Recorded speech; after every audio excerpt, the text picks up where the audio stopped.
the Australians opened the phase of the attack that took Salamaua. As close as New Guinea to faraway places, Australians fought with distinction in the Great Wars and many more. Kay Matthews sums up what ANZAC Day means to Australians. I am a member of Crib Point RSL, and today is the most important day of the year to me. I feel the need to pay my respects and to say thank you to the men and women who lost their lives and who also to those who came home. I didn't actually lose anyone close to me in that war, but I'm still very, very touched by what happened and very grateful to the life I now have. And that's about all I can say. We will do well to turn our thoughts more often to that battlefield, 13,000 miles away. Pain and hardship are no new things to the Australian fighting man. These sons of the diggers of Gallipoli were born with iron in their blood. They are acquitting themselves with consummate bravery in the regions where physical endurance is stretched to unbelievable proportions. At the start of the Second World War, with a mere population of about 6 million, we gave our best. Our youngest fought in land, sea and air divisions with distinction.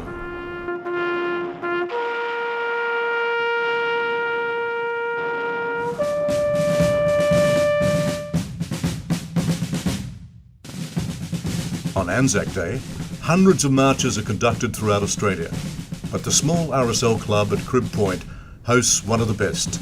Young and old alike march in remembrance of all Australians who have served throughout the world, both past and present, on land, on and under the seas, and in the air. I went to Vietnam twice. Hi Frank. And g'day mate. And yeah, that's about it. I was in Ramey, 1 or 2 field workshops, in the Battle of Balmoral. Yeah, a lot of stuff, and very good to be home, and very good to see so many young people following the good tradition. I sponsored the Oberon Association down here, and then they give me that damn, what is it, somewhere up here? Dolphins. No, the dolphin. Right hand side, you got him. That there, yeah. Down. And this was given to a friend of mine. That's a special Australia badge for the Battle of Fromage. That was the children of France every day ring the bell and sing the Australian national anthem.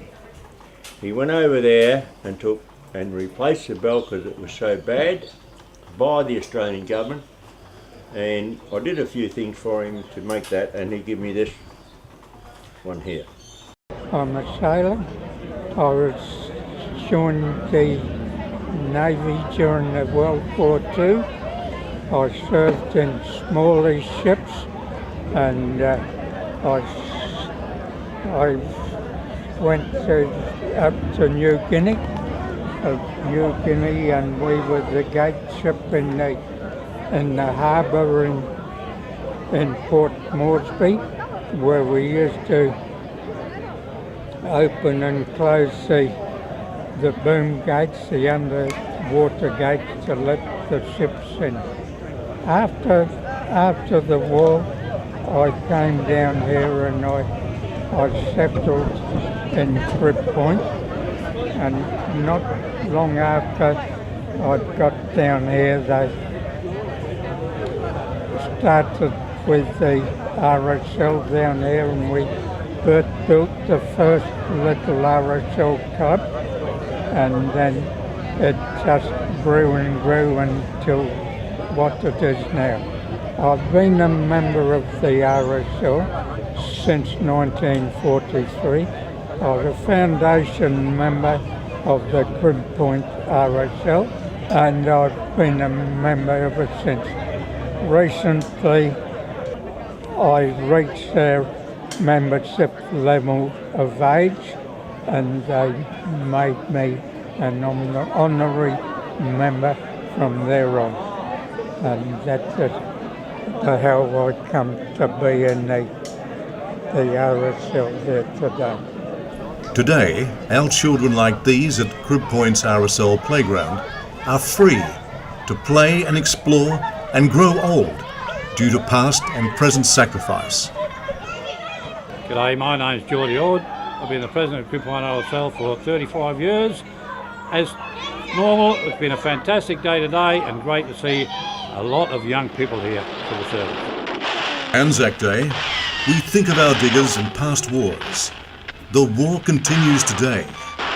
Our people are still fighting for our freedom. Many have been wounded and lost in peacetime training, and they too shall be remembered, lest we forget. One American was killed, lots of Americans were getting wounded, the Afghans were getting wounded, the Aussies were getting wounded. I mean, that alone says to me two things. There's a lot of bullets flying around in the air, and there was a lot of people shooting at us.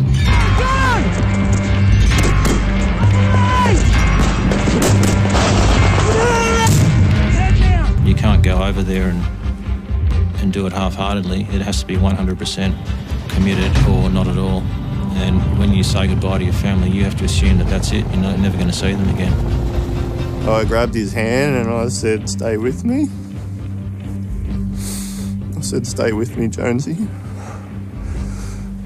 You read about it in books and you see it in TV shows and on movies where someone opens the door and there are men and women there in uniform, but to actually have it happen, I can't even put it into words. Lest we forget.